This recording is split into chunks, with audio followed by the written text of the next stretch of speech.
sou o Alfa e Ômega, diz o Senhor Deus, aquele que era e que há de vir, o Todo-Poderoso. Vamos adorar o Senhor nessa manhã, lendo pela última vez agora, nessas nossas ministrações, os versículos de 1 a 8 do Salmo 119. Chegamos hoje no final da primeiro parágrafo deste Salmo, que vai do versículo de 1 a 8.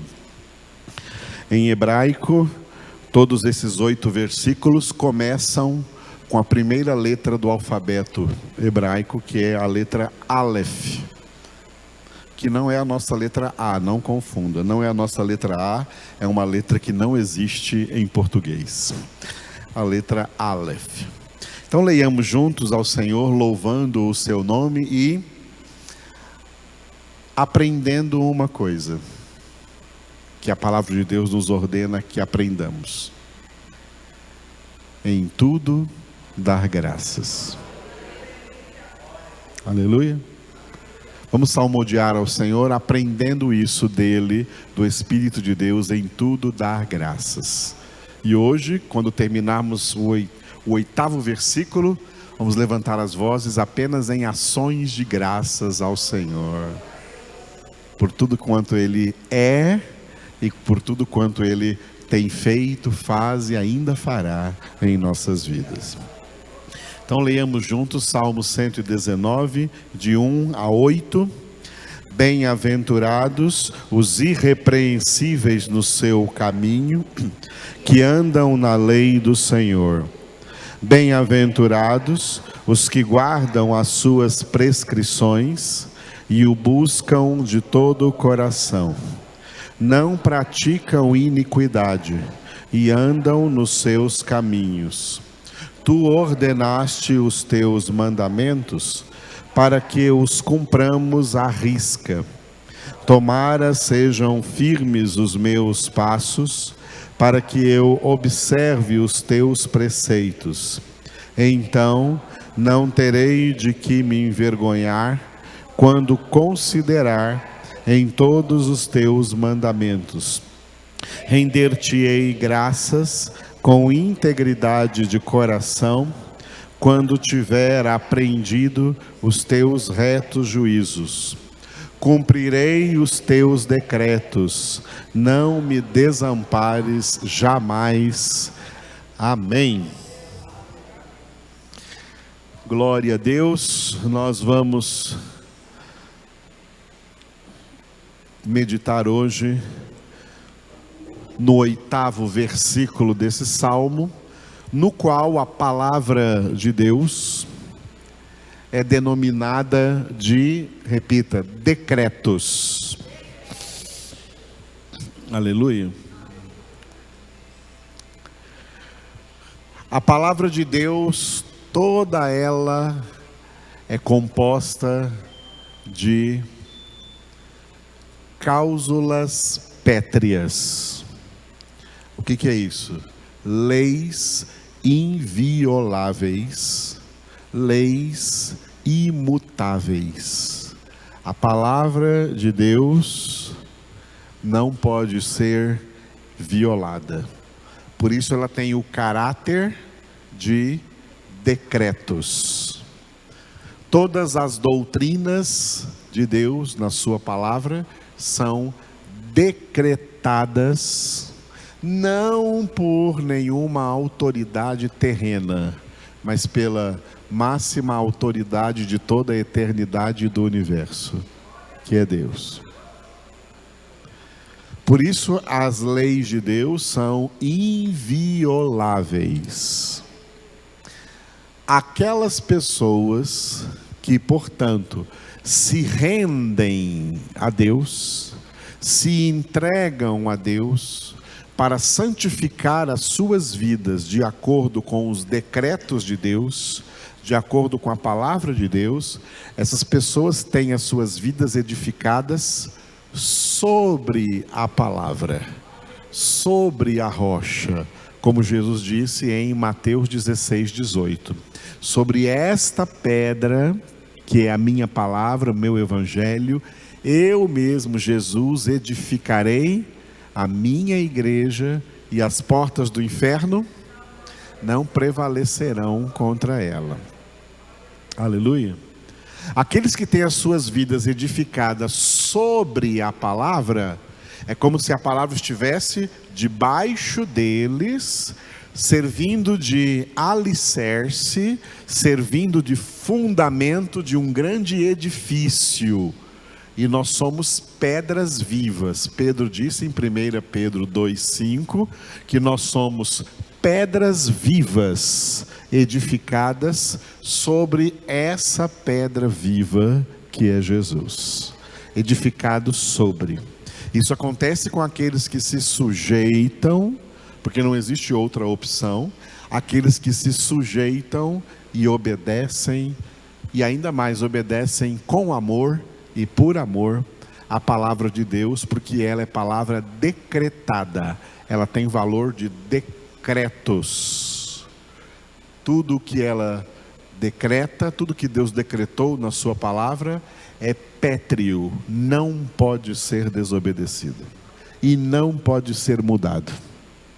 Aleluia. Aqueles que, enganados pelo pai da mentira, Satanás, que pensam que a Bíblia, a palavra de Deus, não tem nada a ver com a vida deles, porque não são crentes, são ímpios, são do mundo, e vivem enganados, pensando que são donos de suas vidas, pensando que são livres para fazer o que quiser, ou até para ser o que quiser, e pensam que essa liberdade existe. Essa liberdade não existe, isso não é liberdade, isso é falsidade. Isso é uma invenção do pai da mentira. A mentira com a qual o diabo aprisiona a humanidade pecadora é a mentira de que todos são livres para fazer o que quiser e ser o que quiser. E quem pensa que é livre assim, e pensando assim, pensa que está livre dos decretos de Deus, pensa que está livre das leis de Deus, pensa que está livre da palavra de Deus, não percebe que está sob, não sobre, sob a palavra, debaixo da palavra. Para esses, a palavra não está debaixo deles. Para esses, a palavra está em cima deles, pesando sobre eles todas as condenações decretadas na palavra para aqueles que não a observam, para aqueles que não a obedecem. Portanto, como está escrito em Hebreus 4:13, ninguém escapa da palavra de Deus. Todo mundo foi chamado à existência pela palavra de Deus. Isso está escrito no primeiro capítulo de Hebreus. Todo mundo foi chamado à existência pela palavra de Deus, e por essa mesma palavra, todo mundo é sustentado na existência. Pela palavra ele criou todas as coisas, e pela palavra ele sustenta todas as coisas. Todo mundo que está aí vivendo na terra, está vivendo, se movendo, existindo, respirando, porque é Deus que por meio da sua palavra está dando a todos vida, respiração e tudo mais. Nele vivemos, nos movemos e existimos. Até quem está vivendo no pecado, se movendo, existindo nessa vida de pecado, não presta atenção, mas quem está dando vida para ele é Deus. Só que ele está estragando a sua vida em rebeldia contra Deus e contra a sua palavra, pensando que está livre da palavra de Deus. Uma vez, quando eu praticava evangelismo público aí na rua, já fiz muito isso, Eu entrei num bar para evangelizar as pessoas que estavam bebendo ali. E eu estava evangelizando um homem que estava bebendo pinga no balcão do bar. A pinga era 51. Ele estava com a garrafa e o copo. E eu fui pregar para ele, né? E ele, bêbado já, falou para mim. Eu me apresentei, né? Então ele sabia que meu nome era Edivaldo. E ele falou: ô Edivaldo, deixa eu falar uma coisa para você, né? A Bíblia é para vocês que são crentes, né? Não é para mim, não. Eu não sou crente, né? A Bíblia não é para mim, não. Nada disso aí é para mim. Olha, tá vendo como os ímpios pensam? Por que pensam assim? Porque estão enganados pelo pai da mentira, o diabo. Aí eu falei para ele: não, meu querido, pelo contrário. Todos nós estamos, né, debaixo dos decretos de Deus. Aqueles que obedecem a Deus são edificados e salvos. Aqueles que não obedecem a Deus, o que pensam como você está pensando, que a Bíblia não é para eles, a palavra está pesando sobre eles eterna condenação. A palavra está pesando sobre eles eterna condenação. Os decretos condenatórios da palavra se cumprirão todos na vida daqueles que não a cumprem em suas vidas, daqueles que não a obedecem. Deus criou todo o universo, todos os anjos, todos os homens, toda a criação de Deus foi criada em estado de eterna sujeição a Deus. E não há ninguém que possa se subtrair a esse estado de sujeição. Ninguém sai debaixo da autoridade de Deus, nem que pense que o está fazendo. Todo mundo, quer queira ou não, quer creia ou não, quer goste ou não, quer aceite ou não, está debaixo do eterno domínio de Deus, do Todo-Poderoso, que opera tanto justa salvação naqueles que o obedecem, como também opera justa condenação naqueles que não o obedecem. O plano de Deus na vida, na criação de todas as coisas, especialmente a criação dos seres humanos, é que os homens o obedeçam. Uma das mais simples e compreensíveis definições de pecado é essa: pecado não é nada mais do que desobediência. Começou com Adão e Eva: não comerás dessa árvore. E eles comeram daquela árvore, desobedeceram. Pecado é desobediência. Desobediência. E na Bíblia, os desobedientes, eles são chamados de filhos da desobediência. O espírito que atua neles, conforme está escrito em Efésios capítulo 2, versículo 2, o espírito que atua nos filhos da desobediência é o diabo, o príncipe da potestade do ar.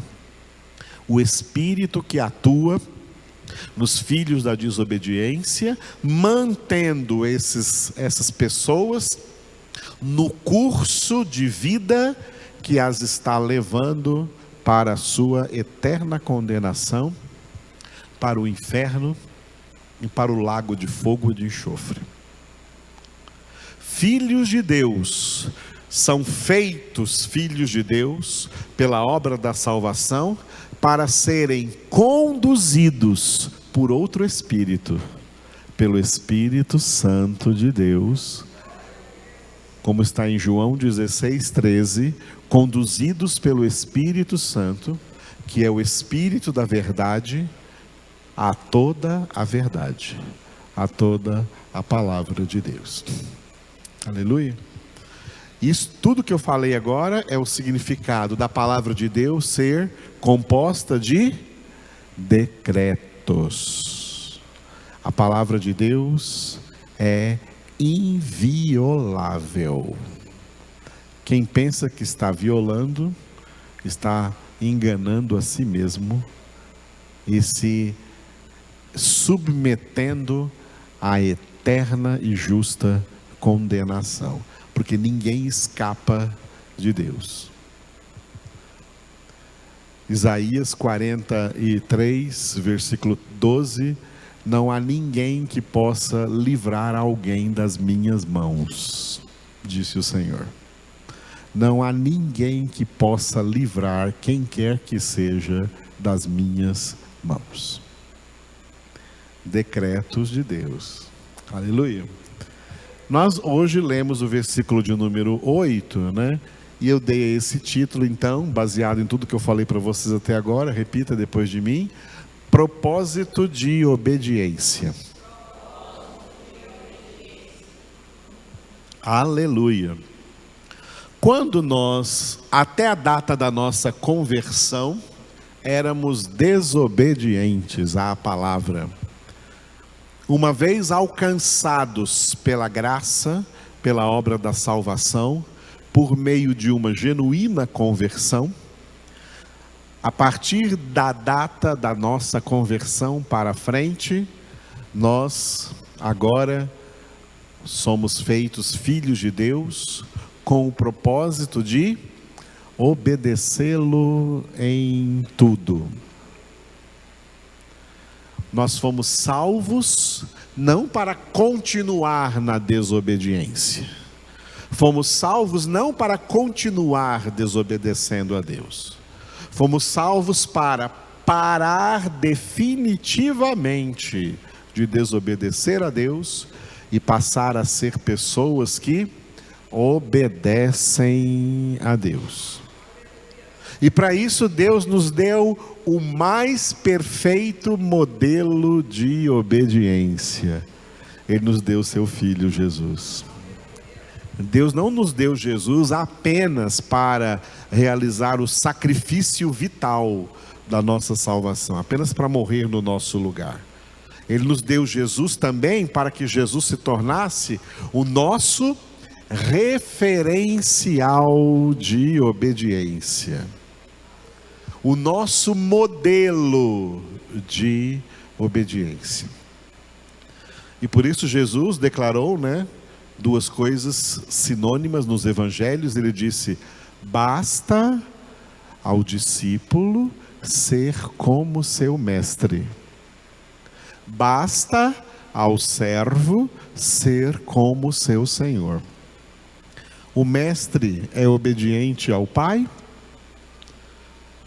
Nós, discípulos de Jesus, temos que ser como Jesus, obedientes ao Pai. O Senhor Jesus é obediente ao Pai, e Ele declarou: o Pai é maior do que eu. Ele declarou: eu obedeço o Pai. Nós, seus servos, temos que ser como Ele, obedientes ao Pai. E o versículo clássico da obediência, o texto clássico da obediência de Jesus, é Filipenses capítulo 2. Quando acabar Efésios no nosso seminário, nós vamos entrar em Filipenses. Se Jesus não tiver voltado ainda, espero que já tenha. Então, Filipenses 2, declara que ele foi obediente. Mas tem uma palavra interessante, que ele se tornou cada vez mais obediente. No grego tem essa expressão: se tornando obediente até a morte, e morte de cruz.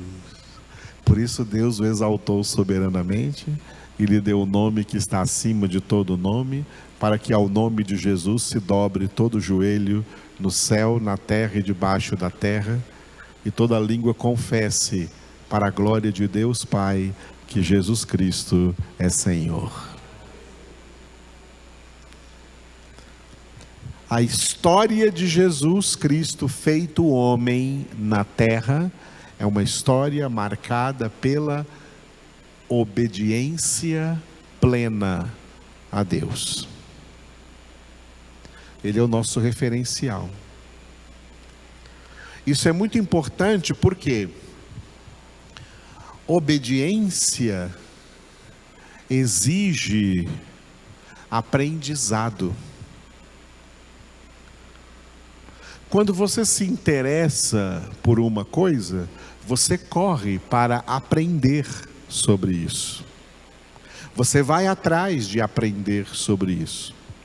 Quando você vai ter uma profissão, por exemplo, você estuda, se esforça, até sofre, mas você conclui, você dá todos os passos daquele curso para aprender aquilo, porque você sabe que precisa aprender. Precisa aprender.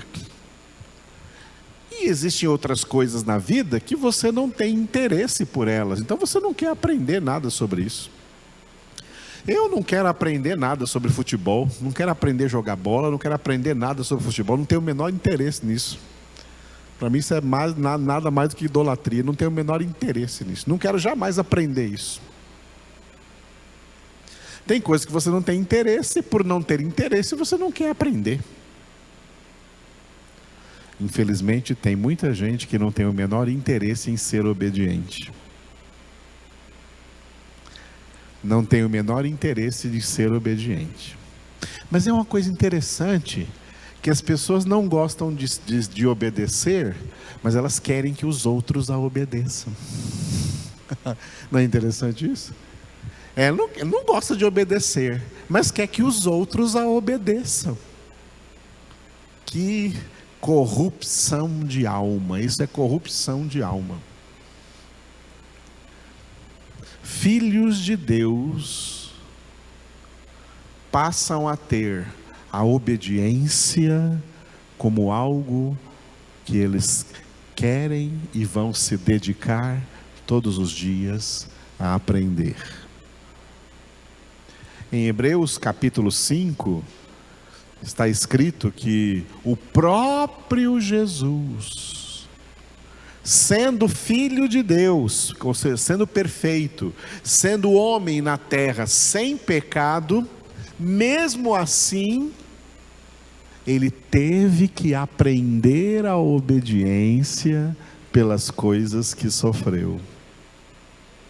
Ele teve que aprender. Se Jesus, sem pecado algum, sendo homem na terra, puro, santo, limpo de pecado, livre de pecado, teve que aprender a ser obediente, e ele passou com summa cum laude, passou com louvor no seu aprendizado.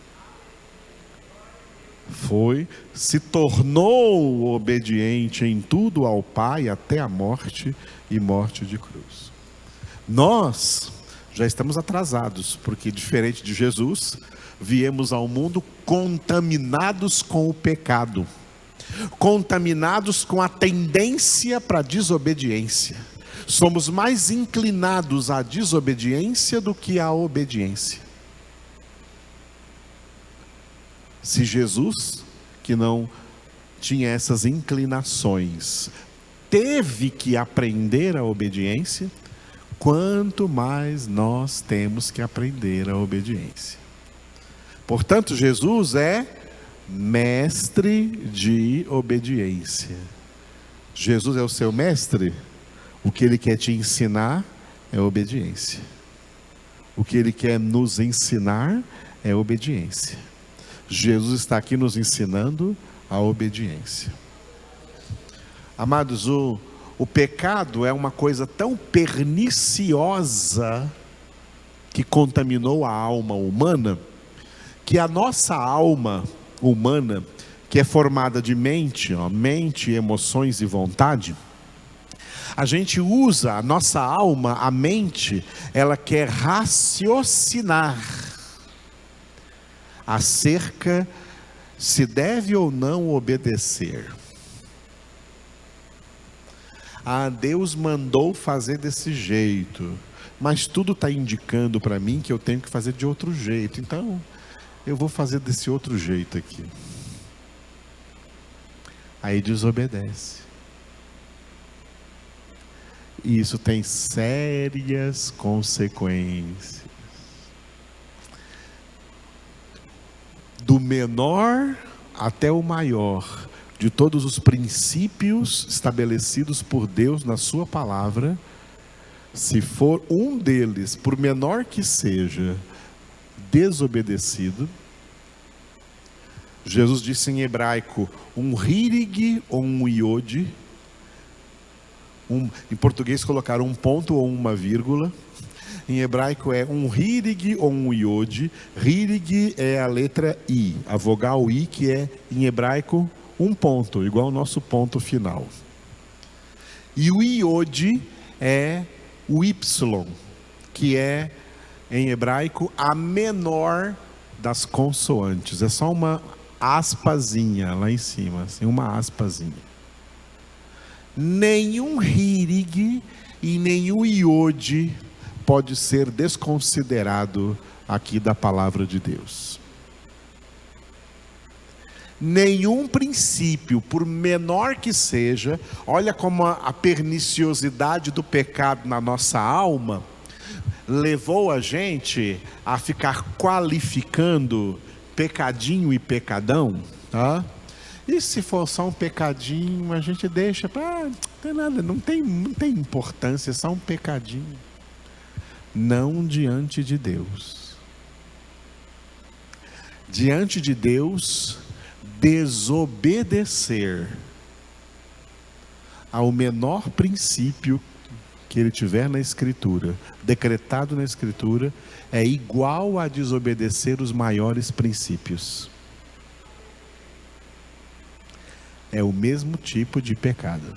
É pecado de rebeldia, é pecado de desobediência, e como a obediência é recompensada, vosso Pai Celestial vos recompensará, a desobediência também é punida, e punida com consequências. E muitas dessas consequências permanecem, mesmo que a pessoa que pecou, se arrependeu e se entregou ao Senhor, mesmo assim, muitas das consequências, pela quebra dos princípios, permanecerão com ela a sua vida toda. Que dureza, hein? É muito sério essa questão da obediência. A palavra de Deus foi decretada para ser obedecida. O propósito de Deus na sua palavra para nós é propósito de obediência. Muito bem, no versículo 8 desse Salmo 119, nós lemos assim na nossa Bíblia em português, o salmista orando a Deus e dizendo assim: cumprirei os teus decretos, não me desampares jamais. Vamos repetir? Cumprirei os teus decretos. Aleluia. Ele está fazendo aqui uma súplica ao Senhor, numa ordem de causalidade, movimento de causa para efeito. A causa é a parte A do versículo, onde ele se compromete a ser uma pessoa obediente à palavra de Deus, quando ele diz: Senhor, eu cumprirei os teus decretos. Senhor, eu obedecerei em tudo a tua palavra. Por essa causa, por essa razão, então eu te peço, Senhor, não me desampares jamais. Aleluia. Bom, como nós estamos vendo o texto original em hebraico de cada versículo, né? Em hebraico você vai ler aí, Et rukeira eshimor oltaasveni odmiod. É isso que está escrito ali com as letras em hebraico, que eu coloquei aqui agora em letras em português, né? Et rukeira eshimor oltaasveni odmeod. Repitam comigo. Et rukeira eshimor oltaasveni odmeod. A tradução literal para o português agora é desse jeito que eu coloquei ali, vamos ver? Olha lá. Os teus decretos eu obedeço. Não me desampares por completo. Literalmente ficou um pouco diferente do que estava em português, né? Então como é que ficou? Vamos reler? Os teus decretos eu obedeço. Não me desampares por completo. Bom, o que é interessante aqui é que o verbo chamar, que apareceu lá como eshimor, ele está conjugado na parte A do versículo, em um tempo em hebraico que é o tempo imperfeito. E o tempo imperfeito no hebraico, diferente do português, equivale em português a dois tempos: ao tempo presente e ao tempo futuro. Por isso que na nossa Bíblia aqui, na nossa tradução em português, os tradutores colocaram o verbo no futuro. E eles colocaram aqui o verbo cumprir, tá? O correto seria o verbo obedecer. Então o correto aqui seria, na nossa Bíblia aqui em português, né? Não cumprirei os teus decretos. Não que o cumprirei esteja ruim, tá bom. Mas melhor, mais claro, mais contundente seria obedecerei os teus decretos. Porque o verbo obedecer é o verbo que foi usado aí, tá? Senhor, eu obedecerei. Tu queres que eu obedeça? Faça a tua vontade. Eu obedecerei os teus decretos. Os teus decretos eu obedecerei. E na tradução aqui, eu coloquei no presente, o verbo no presente. Porque esse verbo tem esses dois valores temporais. É um tempo só em hebraico, mas ele vale para dois tempos. Ele vale para o presente e para o futuro. Então eu coloquei aqui no presente, ó. A nossa Bíblia colocou no futuro e eu coloquei aqui no presente. Os teus decretos eu obedeço hoje no presente. É muito interessante a língua hebraica, já que ela é uma língua mãe, uma língua que dá origem a outras línguas, a outras palavras e significados a essas palavras. Esse tipo de verbo em hebraico, no imperfeito, que em português equivale a presente e futuro, ele tem uma maneira de demonstrar o caráter humano. O caráter humano. Olha só, o caráter humano foi tão corrompido pelo pecado, que os homens têm o costume de falar que vai fazer uma coisa no futuro, mas isso nunca chega. Isso nunca chega. Vou dar só um exemplo, né? Eu já convidei um monte de gente, muita gente nessa cidade, a vir aqui à nossa congregação. Sabe que todas elas me disseram: pastor, pode contar comigo que eu estarei lá. Eu vou lá, eu estarei lá. Alguma veio? Nenhuma. Entendeu? Às vezes até gente aqui mesmo da congregação que está aqui conosco, e aí vai na congregação esse fim de semana, vou sim, pastor, e não vem.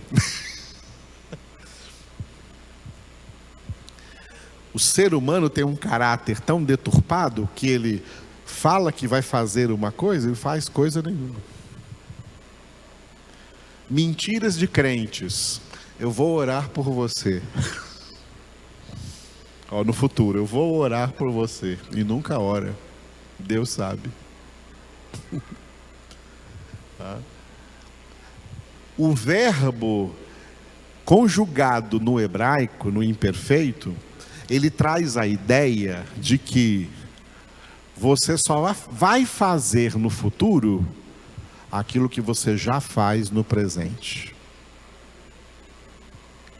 Se você já pratica alguma coisa justa no presente, isso aqui é uma garantia de que no futuro você continuará perseverando nessa prática. Esse é o significado desse tempo verbal em hebraico, que é a língua bíblica do Antigo Testamento. O que você faz no presente, isso vai garantindo, fortalecendo, treinando você para continuar fazendo no futuro. Deus não quer ouvir de você o que você vai fazer no futuro. Deus quer ouvir de você o que você está fazendo hoje.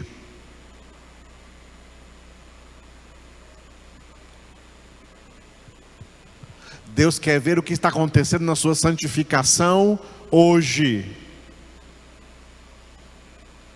Deus quer ver a sua obediência hoje. Deus não quer você orando, Senhor, eu vou te obedecer, lá no futuro eu vou te obedecer, um dia eu vou te obedecer. Não, Deus quer a tua obediência hoje. Senhor, eu vou te seguir, mas permita primeiro que eu vá sepultar o meu pai.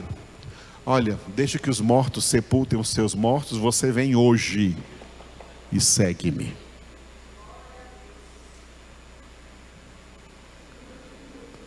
Deus não quer ouvir nossas promessas para amanhã, porque o amanhã já está deturpado no nosso caráter. Conserte o seu caráter no presente e passe a obedecer a partir de hoje, e assim obedecerá para sempre.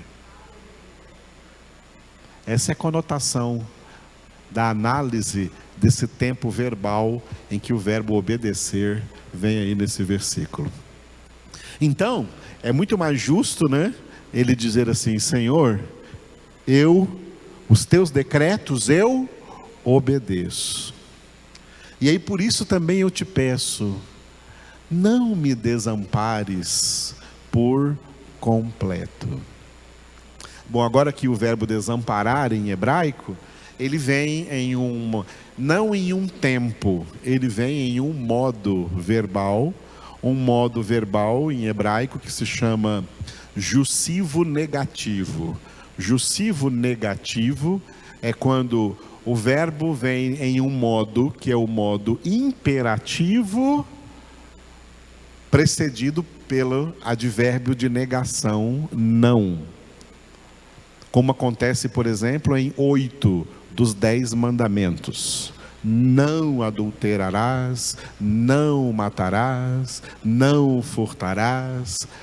Isso se chama, em hebraico, jussivo negativo, que é um comando negativo, tá? Um comando negativo. Só que os verbos bíblicos, quando eles vêm no imperativo, tanto no hebraico do Antigo Testamento, como no grego do Novo Testamento, são 3 tipos de imperativos. O imperativo comandante, quando alguém está dando um comando, e geralmente quem dá comando na Bíblia é Deus, quem manda é Deus. Mas também tem o imperativo suplicante, que é quando alguém está suplicando a Deus. É esse que o salmista usa aqui, o imperativo suplicante. E tem o imperativo solicitante. Quando alguém faz um pedido a Deus, né, não chega a ser uma atmosfera de súplica, mas é um pedido a Deus. Nós fazemos pedidos a Deus. Jesus disse: pedi e dar-se-vos-á, né? Até agora não pedistes nada em meu nome. Pedi e recebereis, para que a vossa alegria seja completa. Mas quando você fala de súplica, ela se reveste, o verbo suplicar se reveste de um caráter de urgência, de emergência, de grande necessidade, mais do que qualquer outro pedido. Então esse é o imperativo suplicante. E é isso que o salmista faz aqui. O salmista declara: Senhor, eu obedeço os teus decretos. E eu te suplico, Senhor, não me desampares. Aí o hebraico coloca um termo em hebraico, que é o termo meode. Meode em hebraico é um termo que não tem tradução para o português, tem um significado para o português. É um significado assim de mais alto grau que alguma coisa possa chegar. Por isso que eu traduzi ali por completo. Na nossa tradução em português veio jamais. Não me desampares, jamais. E ali eu coloquei: não me desampares por completo. É uma tentativa em português, às vezes muito frustrada, de tentar traduzir essa expressão que não tem tradução para o português, mas tem esse significado de completo, de plenitude, que é meode. Esse é um dos versículos que podem ser, para ser melhor compreendidos por nós, pode ser parafraseado. O que é uma paráfrase? É reescrever, uma reescrita do versículo, obedecendo aos critérios da língua original, é claro, sem deturpar. Não é uma tradução, não pode ser uma tradução deturpada, mas uma tradução que leve a entender mais plenamente o significado do versículo. Então, eu coloquei a paráfrase assim, ó: os teus decretos eu obedeço, não permitas que eu experimente o teu total desamparo. A parte A ficou igual, né? Só a parte B que deu uma mudada. Então vamos ler juntos? Os teus decretos eu obedeço, não permitas que eu experimente o teu total desamparo. Glória a Deus. Esse é o versículo 8, então, do Salmo 119. O desamparo de Deus é uma coisa que os primeiros seres a experimentarem foram os anjos decaídos. Satanás e os demônios, os anjos decaídos, eles estão sofrendo. Há muito tempo que eles estão sofrendo, desde que foram, como está escrito em Apocalipse 12, banidos do céu. Está escrito, Apocalipse 12, não houve mais no céu lugar para eles. E olha que eles foram criados no céu. Foram criados como seres espirituais santos. Mas eles decaíram misteriosamente pelo pecado. Eles decaíram dessa posição de santidade. E a partir dessa queda, os anjos decaídos, Satanás e os demônios, estão experimentando já e para toda a eternidade o total desamparo de Deus. Fora eles, só estão experimentando o que já é esse total desamparo de Deus hoje as almas dos ímpios que já morreram e se encontram no inferno. Uma das angústias que as almas humanas condenadas estão sofrendo no inferno é o total desamparo de Deus. Só que isso vai piorar ainda para elas. E o desamparo de Deus também vai piorar para Satanás e os demônios. Depois do juízo do grande trono branco, no fim do milênio, quando todos forem lançados no lago de fogo e de enxofre, ali será o clímax, o ponto mais alto do desamparo de Deus, que essas pessoas e esses anjos vão experimentar por toda a eternidade. Nós não fazemos ideia do que é isso. Fora esses, a única pessoa humana que em vida aqui na terra experimentou o total desamparo de Deus foi Jesus na cruz do Calvário. Jesus, o Filho de Deus, sem pecado algum. Perdão. Por 6 horas,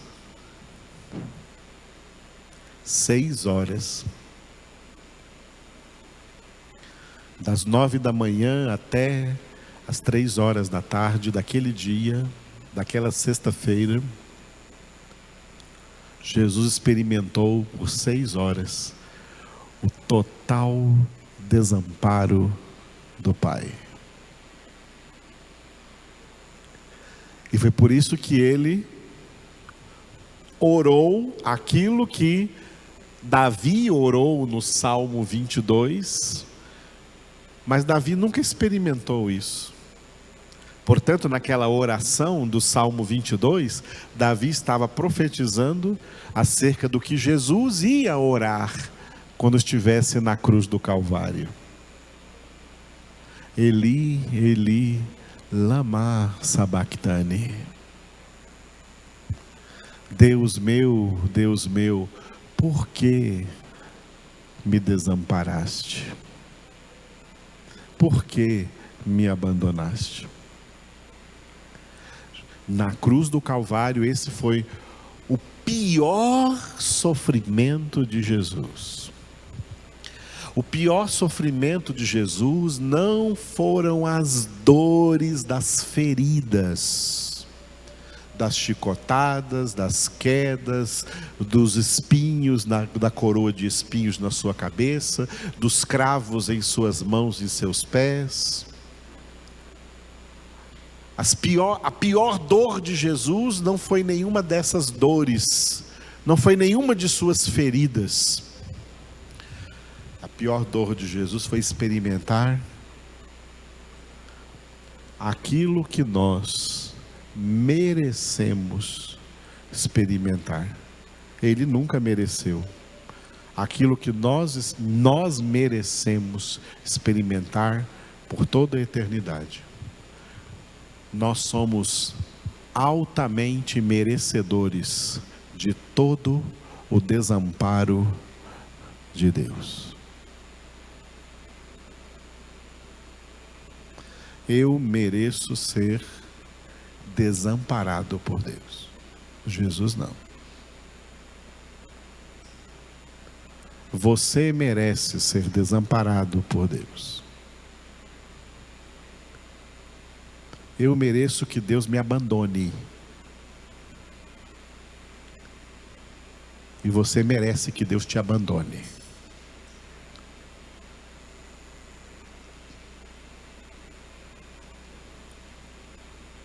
Como aprendi a dizer aqui em Goiás, nós merecemos que Deus, largue de mão de nós. Nós merecemos isso. Jesus não. Jesus nunca mereceu isso. Nós não sabemos o que é isso. Os demônios já sabem, Satanás já sabe, e as almas no inferno já sabem. Nós não sabemos o que é isso. E Jesus soube, Jesus experimentou isso por 6 horas, lá na cruz do Calvário. Onde ele estava? Em nosso lugar, recebendo em nosso lugar, recebendo o desamparo de Deus que nós merecemos, recebendo, experimentando o abandono de Deus que nós merecemos. Jesus estava lá, recebendo isso. Isso é muito importante, essa doutrina, irmãos. Porque as almas decaídas vivem achando que merecem alguma coisa. Vivem achando que são muito dignos. Se acham tão dignos que ficam apontando os pecados dos outros. De tão dignos que se acham. Não enxergam a sua própria indignidade. Não enxergam a sua própria miséria. Não enxergam a sua própria corrupção. Não enxergam a sua própria pobreza espiritual. Se acham muito dignos, se acham muito honestos, se acham muito justos, se acham muito santos, se acham melhores do que os outros. Isso é o que o engano do pecado fez nas almas humanas. Nós não entendemos o quanto nós passamos a ser, desde a nossa concepção, pessoas totalmente desprezíveis aos olhos de Deus. Eu sou desprezível aos olhos de Deus. E cada um de vocês é desprezível aos olhos de Deus. Os seres humanos são desprezíveis aos olhos de Deus. E Jesus, ao levar sobre o seu corpo, na cruz do Calvário, os nossos pecados, como Paulo disse numa das suas epístolas, ao se fazer pecado por nós, Jesus, o mais santo, se tornou o mais abominável diante de Deus, porque ele se fez aquilo que Deus abomina, se fez pecado por nós na cruz do Calvário, para que nele nossos pecados fossem condenados. E ali ele experimentou o que é ser desprezível diante de Deus. Experimentou o abandono. Experimentou o total desamparo de Deus. Ninguém vivo na terra, seres humanos, nenhum ser humano vivo na terra experimenta isso, nem o pior dos pecadores. Ninguém vivo na terra experimenta isso. Todos os homens vivos na terra experimentam as novas misericórdias de Deus todas as manhãs sobre eles. Experimentam bênçãos, benefícios naturais e sobrenaturais indiscriminados de Deus. Todos estão recebendo de Deus, como eu disse no princípio aqui, citando Paulo em Atenas, Atos 17, todos recebem de Deus vida, respiração e tudo mais. Todos estão vivendo, se movendo e existindo em Deus. Deus está dando pão de cada dia para todo mundo. Deus faz o seu sol nascer sobre todos, faz chover sobre todos. Deus dá condições e recursos para todos. E Deus dá até a todos a oportunidade de ouvir os seus decretos, de ouvir as suas palavras. Ninguém no mundo é ignorante de Bíblia. Todo mundo sabe que Bíblia existe e o que basicamente nela está escrito. Deus é bom com todo mundo, o tempo todo, enquanto a pessoa está viva. Mas assim que ela morre, vem a prestação de contas. Carta aos Hebreus está escrito: o homem vive uma só vez e logo em seguida vem o juízo. Esse juízo ali é o juízo particular, é o juízo pessoal, que cada pessoa vai comparecer a esse juízo no momento exato em que a sua alma sai do corpo. No momento exato da morte física, o corpo vai ser preparado para ser sepultado. Enquanto isso vai acontecendo, a alma vai para juízo. E a alma não convertida, a alma não salva, a alma não santificada, vai ouvir o Senhor dizendo para ela assim: olha, durante todos os anos que você viveu, você não experimentou o meu desamparo, mas a partir de agora, para o resto da eternidade, é disso que você vai se alimentar,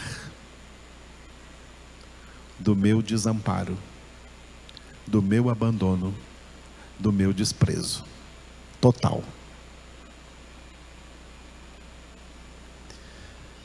Que horror! Por isso está escrito em Hebreus: horrível coisa é cair nas mãos do Todo-Poderoso. Porque o nosso Deus é fogo consumidor. Por isso que o homem de Deus procura obedecer à palavra de Deus, obedecer a ordem que Deus deu através do apóstolo Paulo em Filipenses 2:12: desenvolvei a vossa salvação com temor e tremor. O homem de Deus desenvolve o temor de Deus, aumenta o grau, como nós falamos ontem à noite na mensagem de Neemias, do seu temor do Senhor. Porque ele fala: os teus decretos eu obedeço, Senhor. Mesmo que seja difícil, eu obedeço, Senhor. Mesmo que a minha carne me diga que é mais lógico desobedecer, que é melhor para mim nesse momento que eu desobedeça, eu não vou ouvir a minha carne, porque eu não devo nada para a minha carne. Não somos devedores da carne para que vivamos segundo a carne. Quem vive segundo a carne caminha para a morte, mas quem pelo Espírito mortifica as obras da carne, esse viverá. Romanos 8. Mesmo que a minha carne fique me convencendo, tentando me convencer de que é mais lógico, mais racional eu desobedecer, eu vou obedecer. Ainda que essa obediência me traga sofrimentos temporários aqui nessa terra, eu vou obedecer ao Senhor. Eu vou obedecer ao Senhor, porque eu não quero nunca experimentar o desamparo do Senhor. Não permitas que eu experimente o teu total desamparo, porque isso, amados,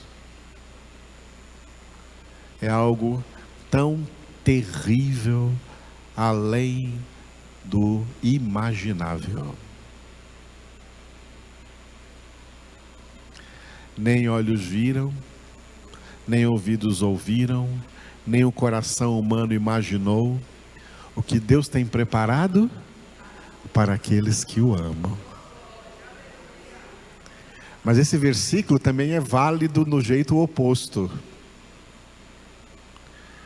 Nem olhos viram, nem ouvidos ouviram, nem o coração humano imaginou o que Deus tem preparado para aqueles que não o amam. Está preparado para eles eterno desprezo, eterno abandono, eterno desamparo de Deus. Tema o Senhor. O temor do Senhor é o princípio da sabedoria. Eu sou o Alfa e Ômega, diz o Senhor Deus, aquele que é, que era e que há de vir, o Todo-Poderoso.